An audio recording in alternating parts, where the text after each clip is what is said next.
রোববার মিয়ানমারে সাধারণ নির্বাচনের চূড়ান্ত ধাপের ভোট গ্রহণ শুরু হয়েছে। ব্যাপকভাবে সমালোচিত এই নির্বাচনে সামরিক বাহিনী সমর্থিত একটি দলের জয় নিশ্চিত বলে ধারণা করছেন বিশ্লেষকরা। এর আগে গত 28শে ডিসেম্বর ও 11ই জানুয়ারি এই নির্বাচনের প্রথম দুই ধাপ অনুষ্ঠিত হয়।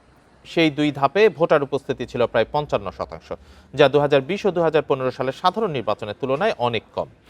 স্থানীয়রা সংবাদ মাধ্যম রয়টার্সকে জানান, মিয়ানমারে ভীতিকর পরিবেশ বিরাজ করছে এবং সম্ভাব্য গ্রেপ্তার বা প্রতিশোধের আশঙ্কায় অনেকেই বাধ্য হয়ে ভোট দিয়েছেন।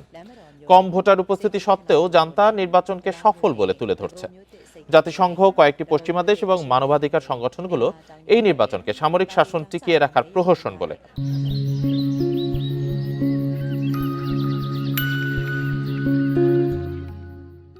প্রত্যাখ্যান করলেও ক্ষমতাসীন জান্তা ঘোষণা দিয়েছে তারা আগামী এপ্রিলের দিকে নতুন সরকারের কাছে ক্ষমতা হস্তান্তর করবে।